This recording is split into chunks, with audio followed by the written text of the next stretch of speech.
بس صحیح ہے. آپ تھوڑا تھوڑا آگے تشریف لے آئیں. جو مومنین باہر کھڑے ہوئے ہیں انہیں بیٹھنے کی جگہ مل جائے گی. آگے آ جائیں, جلدی جلدی آ جائیں. بآواز بلند صلوات پڑھیں آپ.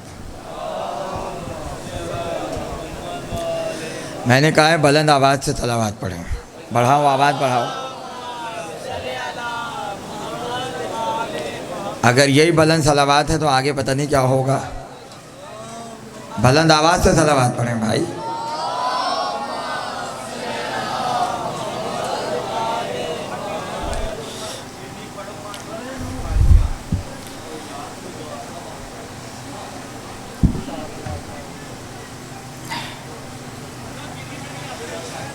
یہ پنکھا اگر یہاں ہو سکتا ہے, پنکھا, ہاں رحمت ہوگی.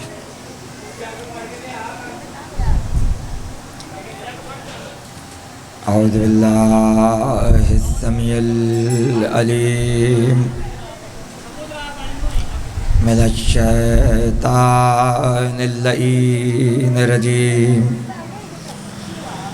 بسم اللہ الرحمن الرحیم.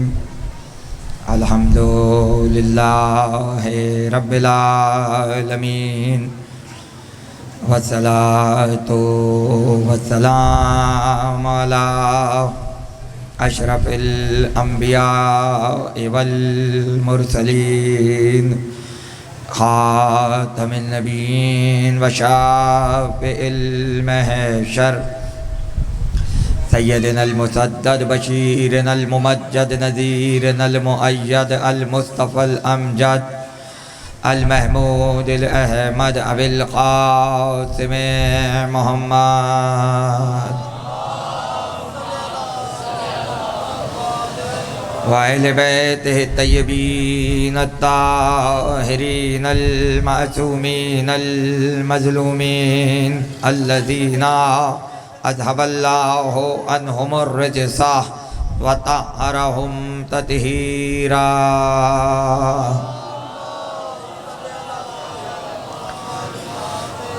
وَلَعْنَةُ اللَّهِ عَلَىٰ أَعْدَائِهِمْ وَغَاصِبِ حُقُوقِهِمْ وَمُنْكِرِ فَضَائِلِهِمْ أَجْمَعِينَ.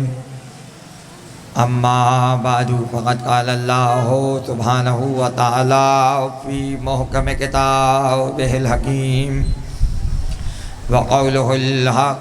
بسم الله الرحمن الرحيم. إن الدين عند الله الإسلام. صلوات.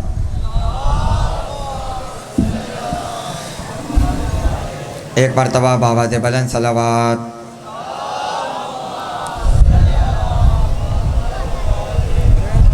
ہر سال کی طرح بھائی یہ شور اگر کم ہو جائے. میں خواتین سے ملتمس ہوں اور جہاں جہاں تک میری آواز آ رہی ہے ان سے میری گزارش ہے کہ یہ شور بند کر دیں. اس لیے کہ جب ذکر آل محمد ہوتا ہے تو اس کو خاموشی کے ساتھ سنا جاتا ہے. اس لیے کہ صرف انسان ہی تھوڑی آل محمد کے ذکر سنتے ہیں, ملائکہ آ کر ذکر اہل بیت سنتے ہیں. اور جب ملائکہ بیٹھے ہوں تو ادب احترام کے ساتھ ذکر سنا جاتا ہے.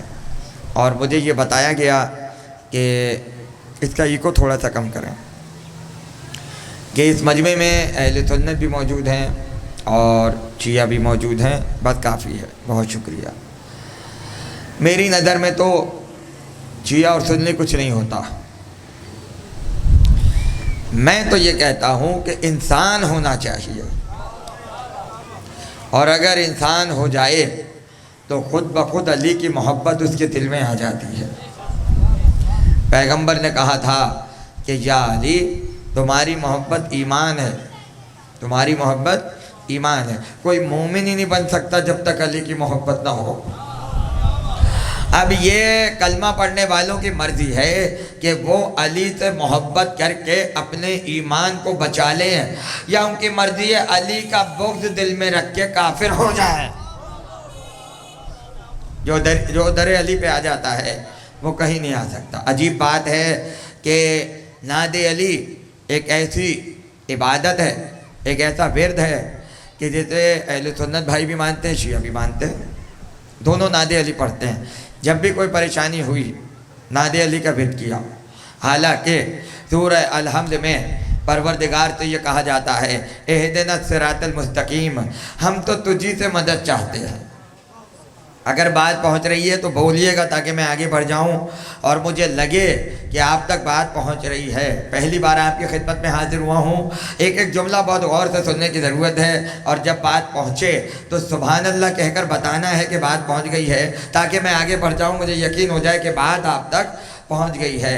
ہر مسلمان دن میں کم سے کم 10 مرتبہ 5 وقت کی نمازوں میں کہتا ہے اہدنا الصراط المستقیم، اہدنا الصراط المستقیم، اور اس کے بعد کہا ایاک نعبد و ایاک نستعین، مالک ہم تجھ سے مدد چاہتے ہیں، ہم تجھ سے مدد چاہتے ہیں. عجیب بات ہے، مدد بھی اللہ سے مانگتے ہیں، اور جب مسجد بناتے ہیں تو چندہ مسلمانوں سے مانگتے ہیں.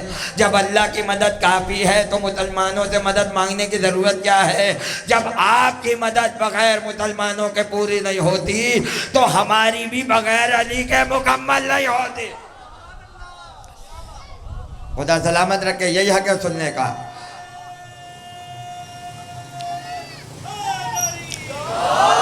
ہم بغیر علی کے کہاں جائیں بھائی؟ جس کے لیے یقین ہو کہ مدد کرے گا اسی کو تو بلایا جاتا ہے. اگر کل کو یہاں کوئی مسئلہ ہو جائے اور آپ پولیس کو فون کر دیں کہ صاحب بڑی ایمرجنسی ہو گئی ہے آ جائیے، تو پولیس پر اعتماد ہے جبھی تو کریں گے. حالانکہ پولیس پر اعتماد کرنے کا کوئی فائدہ نہیں ہے. جتنی کرپشن پولیس میں ہے اتنی کہاں پر ہے. لیکن انسان کی فطرت ہے، بھلاتا اسی کو ہے کہ جس سے امید ہو، جس سے امید ہو کہ مدد کرے گا. ہمیں علی کے علاوہ کسی سے امید ہوتی تو ہم اسے بھی بلا لیتے ہیں. اب اگر دنیا پوچھے کہ ہم نے کیوں بلایا تو بھائی سب سے پہلے رسول سے پوچھو کہ خیبر میں علی کو کیوں بلایا. جب رسول کے بغیر علی کی مدد نہیں ہو سکتی تو کلمہ پڑھنے والوں کی مدد بغیر علی کے کہاں سے ہو جائے؟ اب اگر نماز میں کہا ایاک نعبد و ایاک نستعین، تجھی سے مدد چاہتے ہیں، تجھی سے مدد چاہتے ہیں، ہماری مدد فرما. تو کہنے لگے جب اللہ سے مانگ رہے ہو تو علی سے مانگنے کی ضرورت کیا ہے؟ ضرورت کیا ہے؟ تو یہ بھی رسول سے پوچھو. اس لیے کہ جب 40 سال تک خیبر میں پیغمبر انتظار کرتے رہے اور فتح کے کوئی آثار نہیں تھے تو 40 دن تک تو رسول نے بھی کہا تھا ایاک نعبد و ایاک نستعین. بات نہیں پہنچ رہی بھائی، بہت توجہ. 40 دنوں میں پیغمبر نے 5 وقت کی نمازوں میں کتنی بار کہا ہوگا؟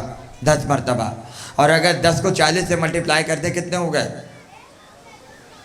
400 ہو گئے. 400 بار اللہ کا حبیب کہتا رہا تجھی سے مدد چاہتے ہیں. بھائی بات نہیں پہنچ رہی، کچھ کہہ رہا ہوں. مالک ہم تجھی سے مدد چاہتے ہیں، تجھی سے مدد چاہتے ہیں. اگر مدد آنی ہوتی تو 40 دن تک انتظار نہیں کرنا پڑتا، اگلے دن خیبر کا قلعہ فتح ہو جاتا. مگر خدا نے کہا وابتغوا الیہ الوسیلہ، ہم تک پہنچنے کے لیے وسیلہ تلاش کرو.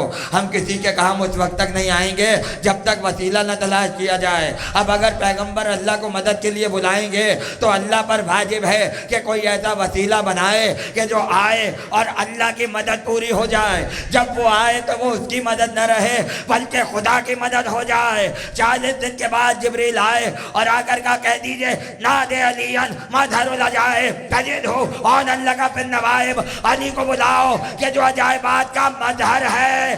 علی کو بلایا تو خدا کی مدد آئی ہے.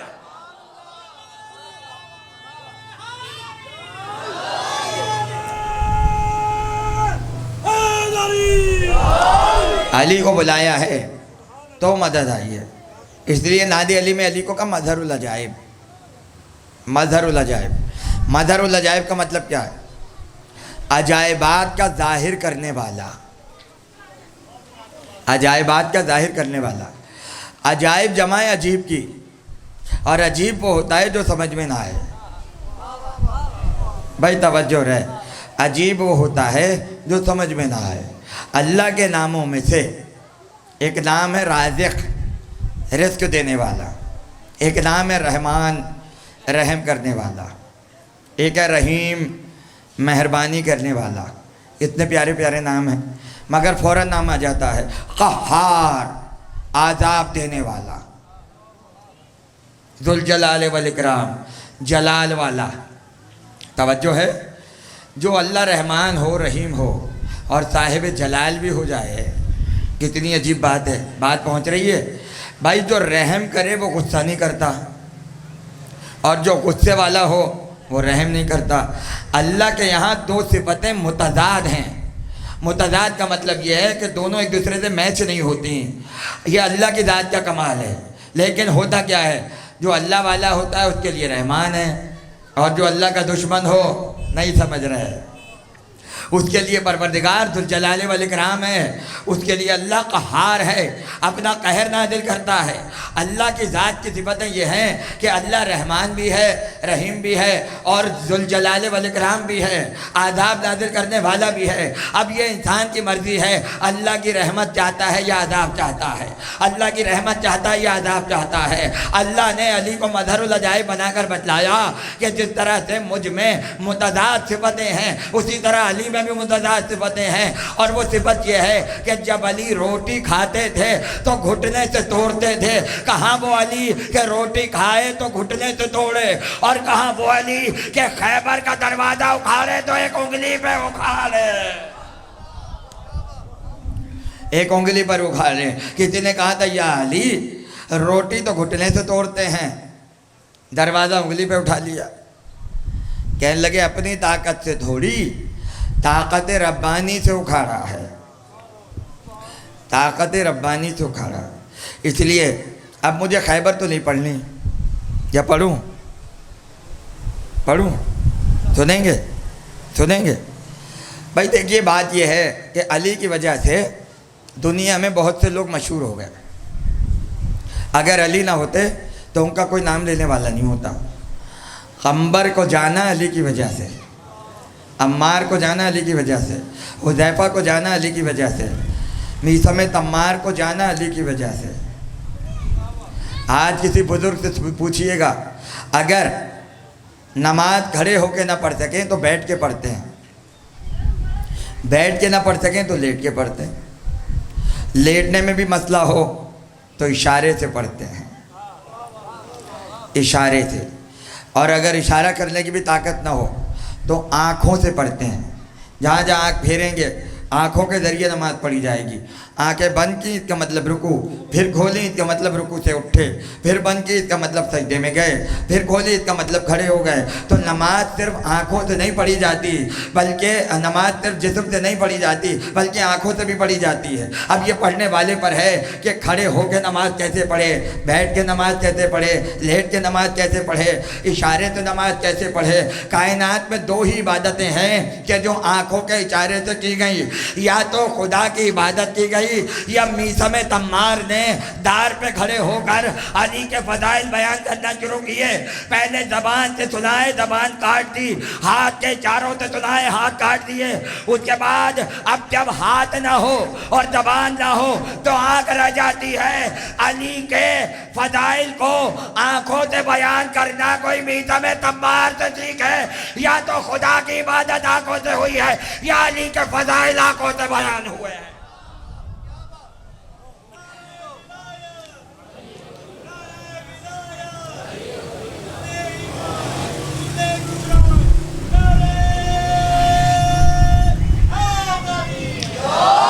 بھائی ایسے نہیں، نعرہ طریقے سے لگتا ہے، دوبارہ لگائیے تاکہ بلند آواز سے جواب آئے۔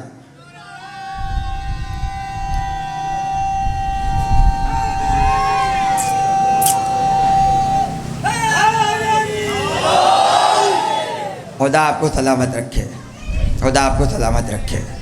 تو ہم علی کے چاہنے والے، ایک چاہنے والا آگے علی کے پاس کہنے لگا مولا میں آپ سے بڑی محبت کرتا ہوں اور آپ کو بعد رسول پہلا مانتا ہوں۔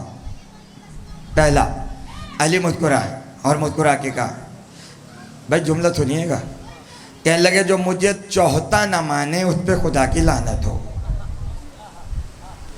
کیسا جملہ ہے؟ ہماری تو پوری شیعت غدیر پہ کھڑی ہے، اور علی فرما رہے ہیں کہ جو مجھے چوہتا نہ مانے اس پر خدا کی لعنت ہو، پیروں میں گر گیا. ارے مولا یہ کیا کہا؟ ہم تو لڑتے ہیں اس بات پر کہ آپ باد رسول آپ ہی ہیں بلا فصل، کوئی درمیان میں نہیں ہے. ہم تو پہلا مانتے ہیں کہ ہوتا کیسے مان لیں؟ مسکرائے اور مسکرا کے کہا جو تم کہہ رہے ہو وہ تو مجھے بھی پتا ہے،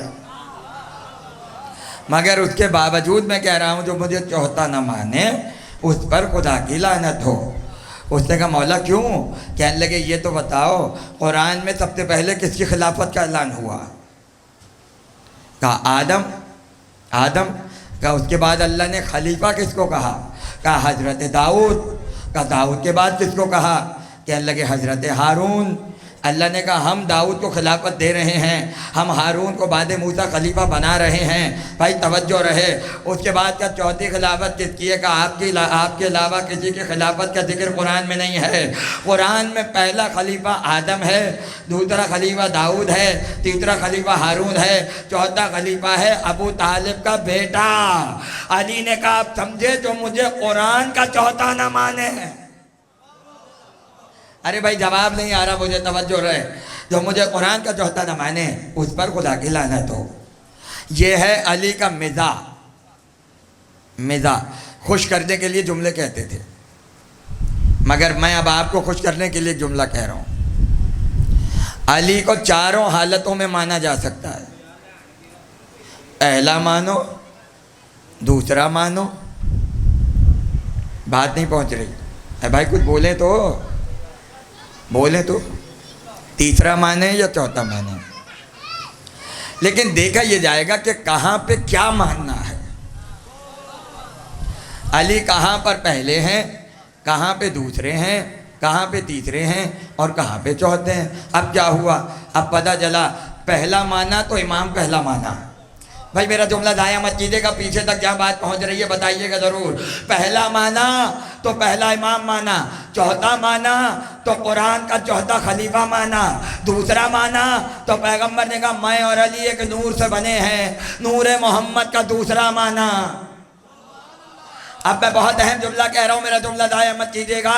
علی کو پہلا مانا تو امام پہلا مانا، دوسرا مانا تو نور محمد کا دوسرا مانا، چوتھا مانا تو قرآن کا چوتھا خلیفہ مانا. اب رہ گیا تین، تو تین ہی تو ہیں. پہلا ولی خدا ہے، دوسرا ولی محمد ہے، تیسرا ولی علی ہے، تیسرا ولی علی ہے. علی ولایت کا تیسرا ہے.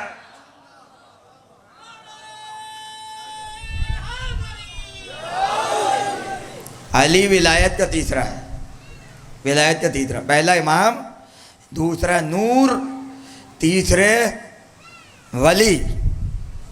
ولی یا تو اللہ ولی یا رسول ولی یا علی ولی. آیت ہے، میں اپنی طرف سے نہیں کہہ رہا، کیونکہ یہاں پر ماشاءاللہ ایسے بھی لوگ ہیں جو فرش ادا پہ زیادہ نہیں جا پاتے اور میری بات ان تک پہنچ رہی ہے، تو میں چاہوں گا کہ پوری وضاحت کے ساتھ بات کروں، اور جنہیں معلوم ہے وہ اپنے ایمان کو تازہ کر لیں تاکہ دونوں فائدے میں رہیں، نقصان میں کوئی نہ رہے. اللہ فرماتا ہے، اللہ نے کہا انما ولیکم اللہ ورسولہ والذین آمنوا الذین یقیمون الصلاۃ ویؤتون الزکاۃ وہم راکعون. میں ولی ہوں، رسول ولی ہے، اور وہ ولی ہے جو رکوع میں زکوٰۃ دیتا ہے. علی کے علاوہ تاریخ انسانیت میں کسی نے رکوع میں زکوٰۃ نہیں دی، اس لیے علی کی ولایت کا اعلان اس طریقے سے ہوا. اگر اللہ نام لے لیتا تو اس نام کے 50 لوگ پیدا ہو جاتے اور کہتے یہ آیت ہمارے لیے آئی ہے. توجہ رہے. مگر اللہ نے نام نہیں لیا بلکہ صفت گنوائی، اور صفت یہ تھی کہ رکوع کی حالت میں زکوٰۃ دیتے ہیں. بھائی جو زکوٰۃ دیتا ہے وہ رکوع نہیں کر رہا ہوتا، اور جو رکوع کرتا ہے وہ زکوٰۃ نہیں دے سکتا، اس لیے کہ توجہ اس کی کہیں اور چلی جائے گی. ایسا بھی تو کوئی بندہ ہو جو ایک ہی وقت میں رکوع بھی کرے، ایک ہی وقت میں زکوٰۃ بھی دے، اور اس کی نیت نماز میں خلل نہ آئے اور خدا اور اس کے درمیان کوئی حاوی نہ ہونے پائے. اس لیے صفت سے گنوایا، نام سے نہیں گنوایا. اگر نام لیتا تو 100 لوگ کہتے آیت میرے لیے آئی ہے، اس لیے صفت سے گنوایا. چونکہ علی کے علاوہ کوئی رکوع میں زکوٰۃ دے ہی نہیں سکتا. علی کے علاوہ کوئی رکوع میں زکوٰۃ نہیں دے سکتا۔ ولایت علی کا اعلان ہوا۔ کتنے لوگ زکوٰۃ دیتے ہیں؟ ہاتھ کھڑے کریں، بتائیے۔ ماشاءاللہ بھائی، بڑی بات ہے، بہت بڑی بات ہے۔ اگر زکوٰۃ، میں بینک والی زکوٰۃ کی بات نہیں کر رہا ہوں جو خود کٹ جاتی ہے خود بخود،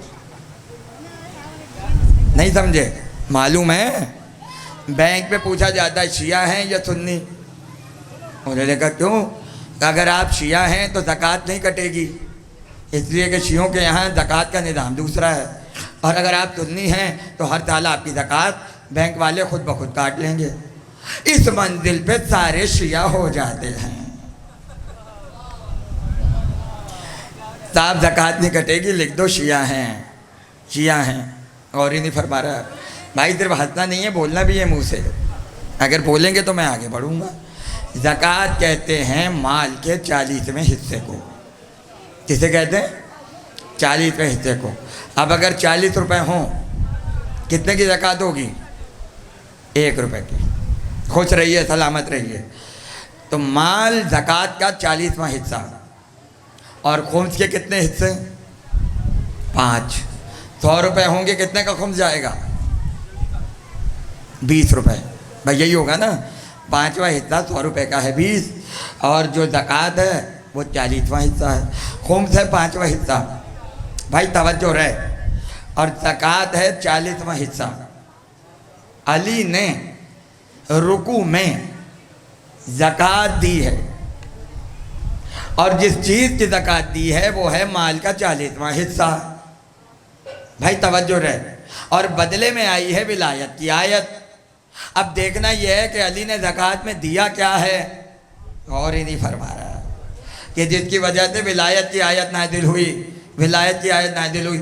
اب پتہ چلا کہ جو انگوٹھی علی نے دی تھی، یہ تو وہی انگوٹھی تھی جس سے سلیمان حکومت کرتے تھے۔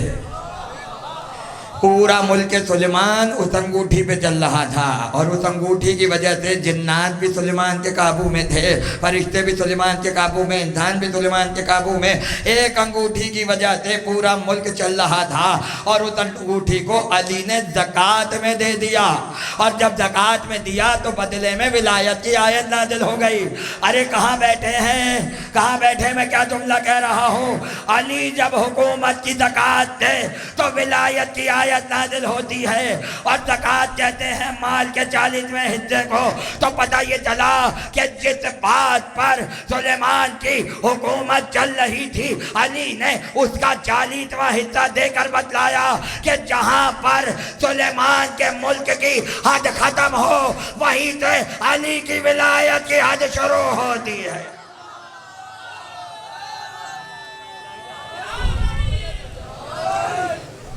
لائٹ آ گئی ہے، ذرا جنریٹر بند ہو جائے۔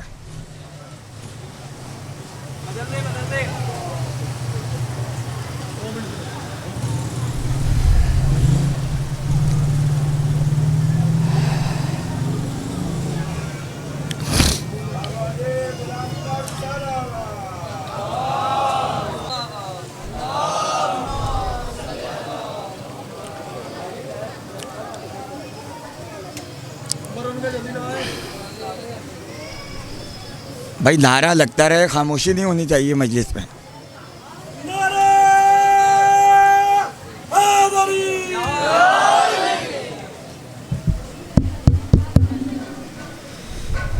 صلوات پڑھیں بابا جی بلند۔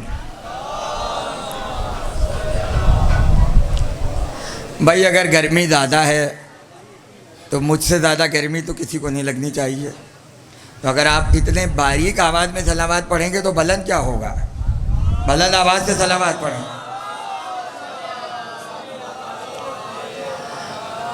اچھا بھائی، معصوم فرماتے ہیں کہ جب ہم پر درود بھیجو تو بلند آواز سے بھیجو، تاکہ دلوں کے نفاق ختم ہو جائیں، دلوں میں جو برائیاں ہیں وہ ساری برائیاں ختم ہو جائیں۔ تو آپ نے غور فرمایا، علی نے سلیمان کی حکومت کا 40واں حصہ دے کے ولایت لے لی، ولایت لے لی، اور ولایت کی آیت آ گئی۔ علی صرف ولی نہیں ہے، علی ولایتیں بانٹتے ہیں۔ ولی بنتا نہیں ہے جب تک علی کے چوکھٹ پہ نہ آ جائے، ولی بن نہیں سکتا جب تک علی کے چوکھٹ پہ نہ آ جائے۔ اور اگر آپ نجف اشرف گئے ہوں، کتنے لوگ گئے ہیں نجف؟ ہاتھ اٹھائے۔ ماشاءاللہ، ایک بھائی، دوسرے، اور کتنے ہیں؟ بھائی فخر سے اٹھاؤ، ہم نجف گئے، شرمانے کی بات کیا ہے؟ 3-4 ظاہر ہیں اس مجمع میں، اور میں دعا کر رہا ہوں کہ پروردگار اسی سال سب کو نجف کا ظاہر بنائے۔ جب نجف جانا تو نجف جا کر علی کے روضے میں ایک بات دیکھنا، جب نجف پہنچتے ہیں اور علی کی زیارت پڑھی جاتی ہے، السلام علیکم یا امیر المومنین، اے مومنوں کے امیر تم پر ہمارا سلام، تو خادم کہتے ہیں تنہا علی کو سلام مت کرنا، 2 سلام اور کرو۔ کون سے؟ کہا پہلا آدم کو، دوسرا نوح کو۔ کیوں؟ اس لیے کہ آدم علی کے برابر میں سو رہے ہیں، اور ہی نہیں فرما رہا ہے، اور نوح علی کے برابر میں سو رہے ہیں۔ علی تنہا نہیں ہے، علی کے ساتھ آدم ہے اور علی کے ساتھ نوح ہے۔ آدم ہے امت کا باپ، آدم ہے انسانیت کا باپ، اور نوح ہے آدم ثانی۔ انسان کی نسل یا تو آدم سے چلی ہے یا طوفان نوح کے بعد نوح سے چلی ہے، اس لیے نوح کو کہتے ہیں دوسرا آدم، اور پہلا آدم وہ ہے جو سب کا آدم ہے، یعنی جتنے انسان ہیں ان سب کے شجرے جا کے ملتے ہیں آدم سے۔ آدم سو رہے ہیں نجف میں علی کے برابر میں، اور دوسرا باپ ہے نوح، وہ بھی سو رہا ہے علی کے برابر میں، اور درمیان میں رہ گئے علی۔ پیغمبر نے کہا یا علی تم اور میں اس امت کے باپ ہیں۔ بات پہنچ رہی ہے؟ آدم بھی امت کے باپ ہیں، نوح بھی امت کے باپ ہیں، اور علی کے لیے کہا یا علی تم بھی اس امت کے باپ ہو۔ باپ کا مطلب یہ ہے کہ جو حق باپ بیٹے پہ رکھتا ہے وہ حق تم امت پہ رکھتے ہو۔ تو پتہ یہ چلا اللہ نے ساری ولدیتوں کو نجف میں جمع کر دیا، ساری ولدیتوں کو نجف میں جمع کر دیا۔ انسانوں کا شجرہ یا تو آدم سے ملے گا یا نوح سے ملے گا، یا سادات جو سید ہیں ان کا شجرہ علی سے ملے گا، اور اگر نہ ملے تو یوں بھی علی امت کے باپ ہیں کہ جیسے مجازی باپ ہوتا ہے۔ اب میرا جملہ ضائع نہ جائے، اللہ نے ساری ولدیتوں کو نجف اشرف میں جمع کر کے بتلا دیا کہ جب نجف جاؤ تو دنیا کو بتاؤ جنت کی لالچ میں نہیں جا رہے، ہماری ولدیتیں وہاں پر ہیں، ہم باپ کا حق ادا کرنے جا رہے ہیں، ہم باپ کا حق ادا کرنے جا رہے ہیں۔ یا علی تم اور میں تم امت کے باپ، اور باپ کے پاس ایک حق ایسا ہے جو ماں کے پاس بھی نہیں ہوتا، صرف باپ کے پاس ہے۔ معلوم ہے کیا حق ہوتا ہے باپ کے ساتھ؟ باپ کا احترام کیجئے، باپ کی عزت کیجئے، باپ سے محبت کیجئے، باپ کی اطاعت کیجئے، اور منع کیا قرآن نے کہ اف تک نہ کرنا۔ باپ اگر کچھ کہے خندہ پیشانی تو سننا، جیسا آپ کہیں، جیسا آپ کہیں۔ ایک عام باپ کا تو اتنا احترام، جس علی کو امت کا باپ بنایا ہو اس کا احترام کیا ہوگا۔ اب ایک حق سنا رہا ہوں باپ کا، ایک حق۔ پہلا حق باپ کا اولاد پر یہ ہے کہ بہترین نام رکھے۔ اگر باپ علی والا ہوگا تو نام کیا رکھے گا؟ علی، عباس، حسین، علی اصغر، علی اکبر۔ پہلا حق باپ پر بیٹے کا یہ ہے کہ بہترین نام رکھے۔ کیا کہنا ابو طالب کا اور ابو طالب کے بیٹے کا کہ جو پہلا حق تھا ابو طالب کا وہ خدا نے اپنے پاس رکھا، اور کہا اے ابو طالب تیرے بیٹے کا نام تم مت رکھنا، ہم رکھیں گے۔ تو علی کا نام اللہ نے رکھا، پہلا حق باپ کا۔ اور دوسرا حق کیا ہے؟ کتنی نمازیں ہوں، کتنے روزے ہوں، کتنے حج ہوں، کتنی زکاتیں ہوں، میری طرف توجہ، اگر باپ کہہ دے کہ جا میں نے تجھے آگ کر دیا تو رسول فرماتے ہیں کہ نمازیں بیکار۔ آگ کرنے کا مطلب سمجھتے ہیں؟ یعنی اب تو میرا بیٹا نہیں ہے، اب تو میرا وارث نہیں ہے، اب میرا تجھ سے کوئی پانے کی ضرورت نہیں ہے، اب میرا تجھ سے کوئی تعلق نہیں ہے۔ اگر باپ آگ کر دے تو پیغمبر فرماتے ہیں کہ آگ ہونے والے کی بخشش نہیں ہے، آگ ہونے والے کی بخشش نہیں ہے۔ کتنی نمازیں ہوں، چاہے کعبے کے اندر ہوں، چاہے امام کعبہ کے پیچھے ہوں، چاہے حالت احرام میں ہوں، چاہے انتہائی خلوص نیت کے ساتھ ہوں، مگر باپ کہہ دے جا میں نے تجھے عاق کر دیا، تو پیغمبر فرماتے ہیں عاق ہونے والے کی نمازیں زیرو ہیں۔ اب کتنے سجدے اگر باپ ناراض ہے زیرو، کتنی نمازیں باپ ناراض ہے زیرو، کتنے حج باپ ناراض ہے زیرو، اس لیے کہ اگر باپ عاق کر دے تو اللہ بھی کہتا ہے ہم تم سے اپنی رحمت کو لے رہے ہیں اور قیامت کے دن ہم تمہیں جنت میں نہیں بھیجیں گے۔ بھائی بہت توجہ، باپ کے پاس واحد حق ہے کہ باپ اگر عاق کر دے تو ساری نمازیں بیکار ہو جاتی ہیں، باپ ہی عاق کر سکتا ہے، یعنی باپ کی مرضی ہے، جب چاہے عبادتیں روک لے اور جب چاہے عبادتیں ضائع کر دے۔ اب اگر پیغمبر یہ کہیں کہ علی تو امت کے باپ ہیں تو اس کا مطلب ہے عاق کرنے کا حق علی کے پاس ہے۔ بھائی میرا جملہ ضائع مت کیجیے گا، اس کا مطلب ہے عاق کرنے کا حق علی کے پاس ہے، اور علی عاق کر دیں تو سب بیکار ہو جاتا ہے۔ مل جاتے ہوں گے بہت سے لوگ چوراہے پر جو کہتے ہیں علی کو ولی ماننے کی ضرورت کیا ہے، ولایت علی کا اعلان کرنے کی ضرورت کیا ہے۔ ان سے جا کے کہہ دو علی تمہارے باپ ہیں اور باپ عاق کر دیتا ہے، اگر علی کو غصہ آ گیا اور عاق کر دیا ساری نمازیں بیکار ہو جائیں گی، ساری نمازیں بیکار ہو جائیں گی۔ اس لیے علی سے محبت کا اعلان کر کے اپنی نمازوں کو بچاؤ، اپنے روزوں کو بچاؤ، اپنی زکوٰۃ کو بچاؤ۔ بات واضح ہو رہی ہے؟ بس 2 جملے رہ گئے، اس کے بعد مصائب کے جملے۔ اور آپ سب کا بہت شکریہ، بڑی محبت کہ آپ نے بہت خلوص نیت کے ساتھ سنا۔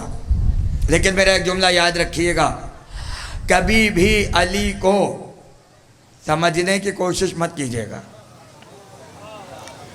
علی سمجھ میں نہیں آ سکتے، نہیں آ سکتے، بس مان لیں کہ ہمارے مولا ہیں، قیامت کے دن بخشوا دیں گے۔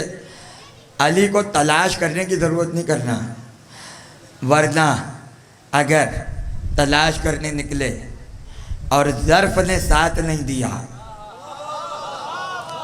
تو یہی علی نصیریوں کو خدا معلوم ہو جاتا ہے، اور اگر چادر اوڑھ کے سوئیں تو نبی معلوم ہوتے ہیں، چادر ہٹائی تو خدا معلوم ہوتے ہیں۔ اسے کہتے ہیں ولایت، اللہ بھی ولی، محمد بھی ولی، دونوں کے جلوے علی میں نظر آ رہے ہیں۔ اب اگر کوئی ظرف کے ساتھ جائے گا تو علی کو پائے گا، لیکن ظرف تو ہے ہی نہیں تو پھر علی کو پا بھی نہیں سکتے۔ کیا آپ سلمان فارسی سے زیادہ ہیں؟ کیا آپ ابو ذر سے زیادہ ہیں؟ واقعہ محفوظ ہے، علی مسجد رسول میں بیٹھے تھے، دروازے پہ سلمان فارسی بیٹھے تھے، برابر سے کوئی گزرا، پہلی بار آیا تھا مدینے میں، اور آ کر کہا، بھائی توجہ رہے، آ کر کہا کہ سلمان یہ جو مسجد میں بیٹھے ہیں ایک صاحب، انہیں تم جانتے ہو؟ علی بیٹھے تھے، کہا اس کو پہچانتے ہو؟ سلمان نے کہا میں نہیں جانتا، میں نہیں جانتا۔ کسی صحابی رسول نے سن لیا اور رسول کے بعد پہنچا اور کہا یا رسول اللہ آج سلمان نے اتنا بڑا جھوٹ بولا کہ اس سے بڑا جھوٹ تو میں نے کبھی سنا ہی نہیں۔ پیغمبر نے کہا کیا ہوا؟ کہ ایک اجنبی شخص نے علی کے بارے میں پوچھا یہ کون ہے؟ تو سلمان نے کہہ دیا میں نہیں جانتا۔ ارے روز کا بیٹھنے والا، روز دروازے پہ آنے والا، منیت میں شامل، سلمان و من اہل بیت، سلمان ہمارے اہل بیت سے ہے، اتنا قریب رہ کر بھی سلمان کہہ رہے ہیں میں نہیں پہچانتا۔ ایک مرتبہ رسول مسکرائے اور کہا اس کا فیصلہ میں نہیں کروں گا، پبلک میں ہوگا، چلو مسجد میں اور جا کر میرے اصحاب کے درمیان بیٹھو اور سلمان فارسی کو بلاؤ تو ہم اس مسئلے کو حل کرتے ہیں ہوا کیا ہے۔ ایک مرتبہ وہ شخص چلا، اصحاب مسجد میں جمع ہوئے، اعلان ہو گیا کہ پیغمبر ایک فیصلہ کرنے والے ہیں۔ اب جب پیغمبر آئے تو سلمان کو بلایا اور بلا کے پوچھا سلمان آج تو عجیب بات ہو گئی، تم روز علی کے ساتھ بیٹھتے ہو، علی سے محبت کرتے ہو، علی کے رازدار ہو، اور جب کسی نے پوچھا کہ تم علی کو پہچانتے ہو تو تم نے کہا میں نہیں جانتا، تم نے جھوٹ کیوں بولا؟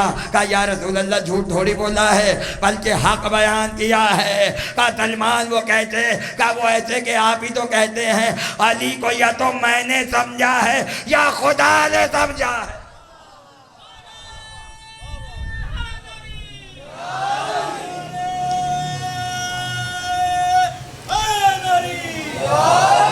علی کو یا تو میں نے سمجھا یا خدا نے سمجھا۔ بھائی بہت توجہ رہے، بہت توجہ رہے۔ سلمان پہ تو ہماری جانیں قربان ہو جائیں، سلمان پہ جانیں قربان۔ پیغمبر نے مسجد میں اعلان کیا کہ تم میں کون ہے جو روزانہ روزہ رکھتا ہے؟ اس کے بعد کہ تم میں کون ہے جو روزانہ 1000 رکعت نمازیں پڑھتا ہے؟ پھر کہ تم میں کون ہے جو روزانہ قرآن ختم کرتا ہے؟ بھائی توجہ رہے، جو روزہ رکھے گا اور نماز بھی روزانہ 1000 رکعت پڑھے گا، ٹائم کتنا ہے بھائی؟ اور جب ٹائم نہیں ہے تو قرآن ختم کرنے کا ٹائم کہاں ہے؟ کہاں ہے؟ سلمان فارسی کھڑے ہو گئے اور کہا یا رسول اللہ میں ہوں، میں روزانہ 1000 رکعت پڑھتا ہوں، میں روزانہ روزہ رکھتا ہوں اور میں روزانہ قرآن ختم کرتا ہوں۔ جیسے سلمان کھڑے ہوئے 10 اصحاب رسول اور کھڑے ہو گئے، کہا ہم نے تو خود دیکھا ہے سلمان کھا بھی رہے تھے دن میں۔ ارے بھائی کچھ بولیے نا، مسکرا کیوں رہے؟ بتائیے، سبحان اللہ کہہ کے بتائیں کہ بات پہنچ رہی ہے یا نہیں۔ ہم نے کل ہی تو سلمان کو دوپہر میں کھاتے ہوئے دیکھا ہے، دوسرے نے کہا ہم نے کل ہی تو رات کو سلمان کو سوتے ہوئے دیکھا ہے، لہذا جو سو رہا ہو وہ قرآن کیسے پورا کرے گا، وہ 1000 رکعت نمازیں کیسے پڑھے گا؟ آخری جملے تقریر کے توجہ رہے۔ ایک مرتبہ سلمان مسکرائے اور مسکرا کے کہا یا رسول اللہ میں نے آپ ہی سے سنا ہے جو 15 شعبان کا روزہ رکھے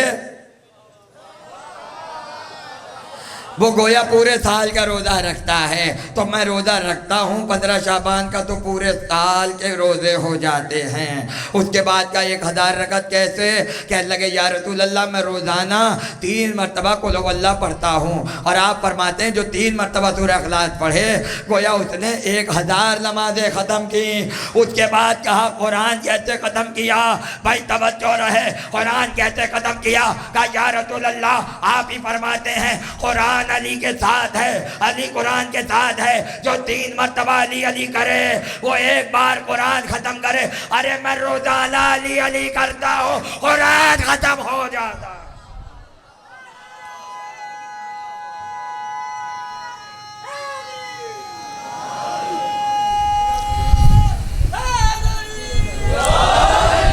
قرآن ختم ہو جاتا ہے۔